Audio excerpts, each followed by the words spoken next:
ओम शांति। 24 दिसंबर 2024 बाबा के महावाक्य। मीठे बच्चे, अपार खुशी व नशे में रहने के लिए देह अभिमान की बीमारी छोड़ प्रीत बुद्धि बनो, अपनी चलन सुधारो। प्रश्न: किन बच्चों को ज्ञान का उल्टा नशा नहीं चढ़ सकता है? उत्तर: जो बाप को यथार्थ जानकर याद करते हैं, दिल से बाप की महिमा करते हैं, जिनका पढ़ाई पर पूरा ध्यान है, उन्हें ज्ञान का उल्टा नशा नहीं चढ़ सकता। जो बाप को साधारण समझते हैं, वे बाप को याद कर नहीं सकते। याद करें तो अपना समाचार भी बाप को अवश्य दे। बच्चे अपना समाचार नहीं देते तो बाप को ख्याल चलता कि बच्चा कहाँ मूर्छित तो नहीं हो गया। ओम शांति। बाप बैठ बच्चों को समझाते हैं। बच्चे, जब कोई नया आता है तो उनको पहले हद और बेहद दो बाप का परिचय दो। बेहद का बाबा माना बेहद की आत्माओं का बाप। वह हद का बाप हरेक जीव आत्मा का अलग है। यह नॉलेज भी सभी एक रस धारण नहीं कर सकते। कोई 1%, कोई 95% धारण करते हैं। यह तो समझ की बात है। सूर्यवंशी चंद्रवंशी घराना होगा ना, राजा रानी तथा प्रजा। प्रजा में सभी प्रकार के मनुष्य होते हैं। प्रजा माना ही प्रजा। बाप समझाते हैं, यह पढ़ाई है। हरेक अपनी बुद्धि अनुसार ही पढ़ते हैं।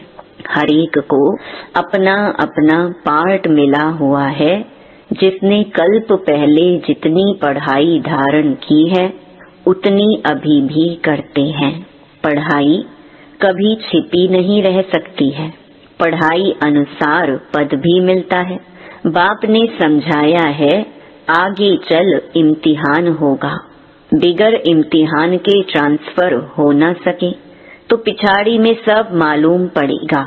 परंतु अभी भी समझ सकते हो हम किस पद के लायक हैं। भल लज्जा के मारे सभी हाथ उठा लेते हैं, परंतु समझ सकते हैं ऐसे हम कैसे बन सकते हैं। फिर भी हाथ उठा देते हैं। यह भी अज्ञान ही कहेंगे। बाप तो झट समझ जाते हैं कि इससे तो जास्ती अकल लौकिक स्टूडेंट में होता है। वह समझते हैं हम स्कॉलरशिप लेने लायक नहीं हैं, पास नहीं होंगे। वह समझते हैं टीचर जो पढ़ाते हैं उसमें हम कितने मार्क्स लेंगे। ऐसे थोड़े ही कहेंगे कि हम पास विद ऑनर होंगे। यहाँ तो कई बच्चों में इतनी भी अक्ल नहीं है। देह अभिमान बहुत है। भल आए हैं यह देवता बनने के लिए, परंतु ऐसी चलन भी तो चाहिए।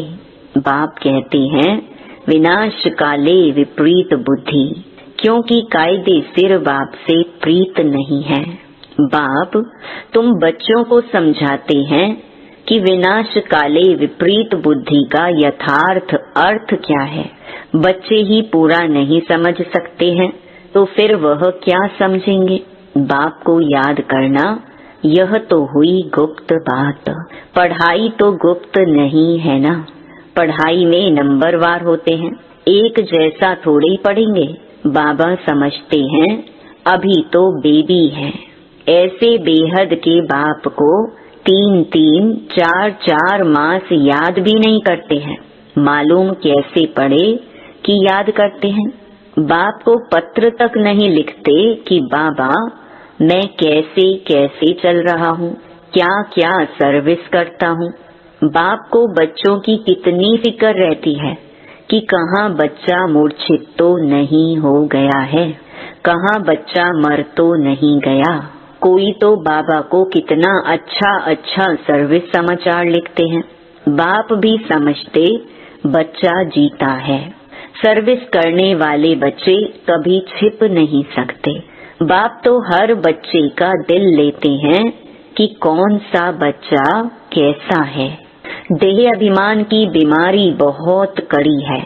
बाबा मुरली में समझाते हैं, कईयों को तो ज्ञान का उल्टा नशा चढ़ जाता है, अहंकार आ जाता है, फिर याद भी नहीं करते, पत्र भी नहीं लिखते, तो बाप भी याद कैसे करेंगे। याद से याद मिलती है, अभी तुम बच्चे बाप को यथार्थ जानकर याद करते हो, दिल से महिमा करते हो। कई बच्चे बाप को साधारण समझते हैं, इसलिए याद नहीं करते। बाबा कोई भव का आदि थोड़ी दिखाएगा। भगवानुवाच, मैं तुम्हें विश्व की राजाई देने के लिए राज योग सिखलाता हूँ। तुम ऐसे थोड़ी समझते हो कि हम विश्व की बादशाही लेने के लिए बेहद के बाप से पढ़ते हैं। यह नशा हो तो अपार खुशी का पारा सदा चढ़ा रहे। गीता पढ़ने वाले भल कहते हैं, श्री कृष्ण भगवानुवाच, मैं राज योग सिखलाता हूँ, बस उन्हें राजाई पाने की खुशी थोड़ी रहेगी। गीता पढ़कर पूरी की और गए अपने अपने धंधे धोरी में। तुमको तो अभी बुद्धि में है कि हमको बेहद का बाप पढ़ाते हैं, उन्हें ऐसा बुद्धि में नहीं आएगा। तो पहले पहले कोई भी आए तो उनको दो बाप का परिचय देना है। बोलो भारत स्वर्ग था, अभी नर्क है। यह कलयुग है, इसे स्वर्ग थोड़ी कहेंगे। ऐसे तो नहीं कहेंगे कि सतयुग में भी है, कलयुग में भी है। किसको दुख मिला तो कहेंगे नर्क में है, किसको सुख है तो कहेंगे स्वर्ग में है। ऐसे बहुत कहती हैं, दुखी मनुष्य नर्क में है, हम तो बहुत सुख में बैठे हैं, महल माड़ियां मोटरें आदि हैं, समझते हैं हम तो स्वर्ग में हैं। गोल्डन एज आयरन एज एक ही बात है। तो पहले पहले दो बाप की बात बुद्धि में बिठानी है। बाप ही खुद अपनी पहचान देते हैं।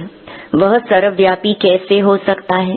क्या लौकिक बाप को सर्वव्यापी कहेंगे?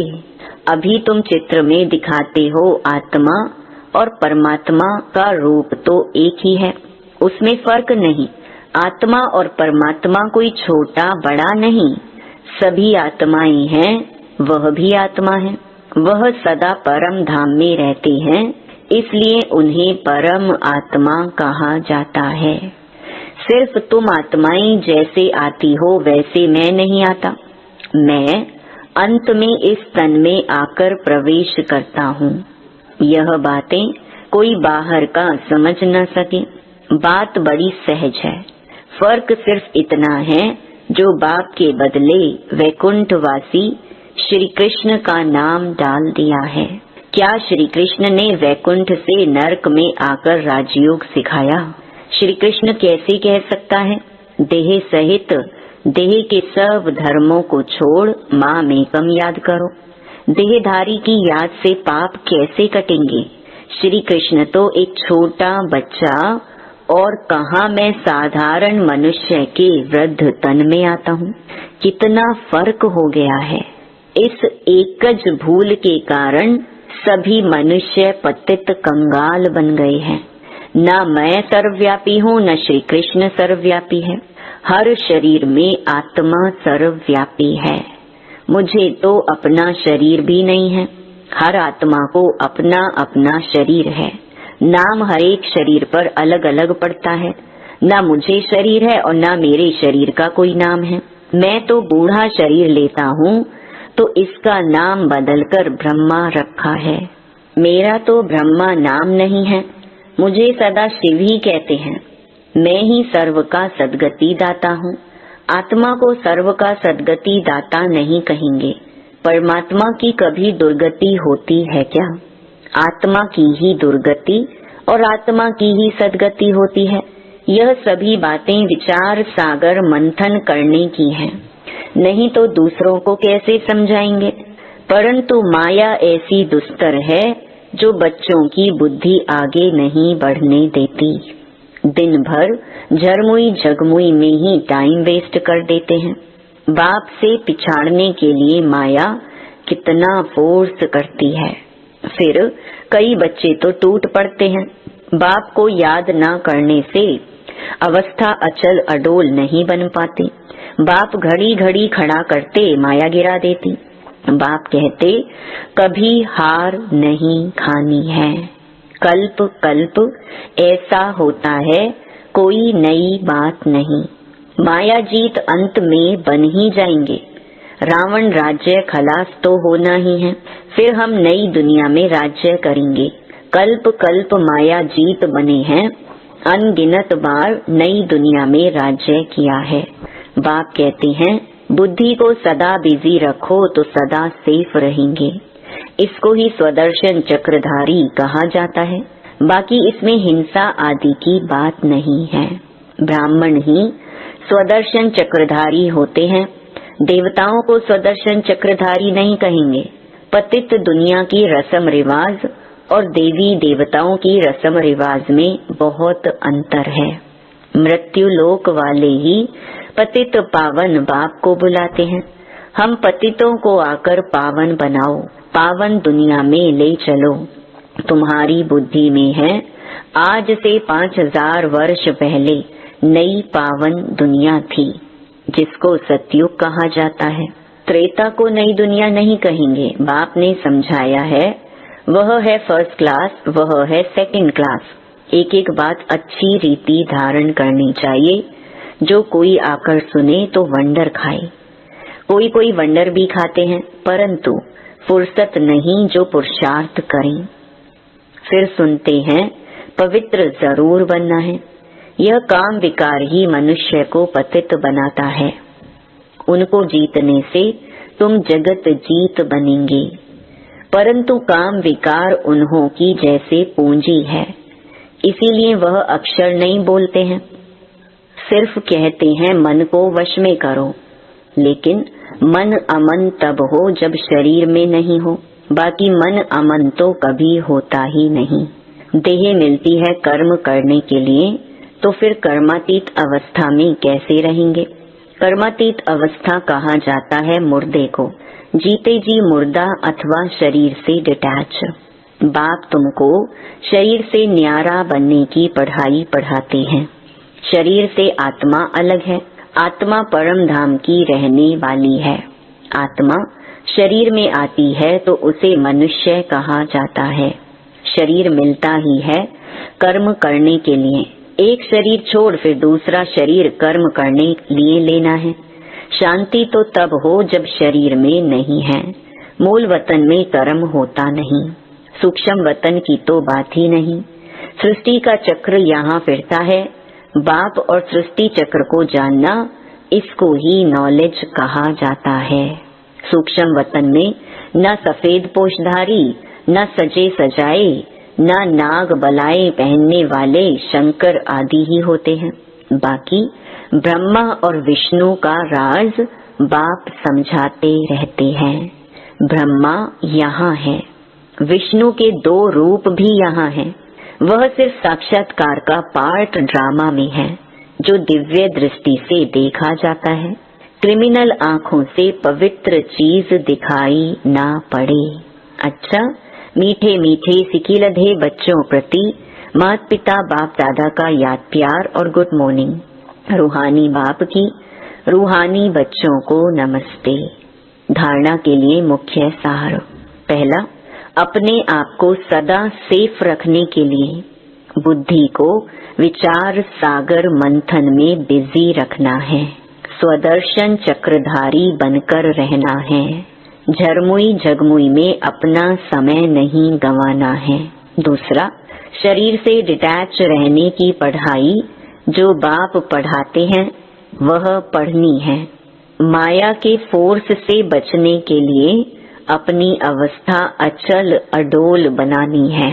वरदान, ब्रह्मा बाप समान लक्ष्य को लक्षण में लाने वाले प्रत्यक्ष सैंपल बन सर्व के सहयोगी भव। जैसे ब्रह्मा बाप ने स्वयं को निमित्त एग्जाम्पल बनाया, सदा यह लक्ष्य लक्षण में लाया, जो ओटे सो अर्जुन। इसी से नंबर 1 बने। तो ऐसे फॉलो फादर करो। कर्म द्वारा सदा स्वयं जीवन में गुण मूर्त बन, प्रत्यक्ष सैंपल बन, औरों को सहज गुण धारण करने का सहयोग दो। इसको कहते हैं गुणदान। दान का अर्थ ही है सहयोग देना। कोई भी आत्मा अब सुनने के बजाय प्रत्यक्ष प्रमाण देखना चाहती है तो पहले स्वयं को गुणमूर्त बनाओ। स्लोगन: सर्व की निराशाओं का अंधकार दूर करने वाले ही ज्ञान दीपक हैं। ओम शांति।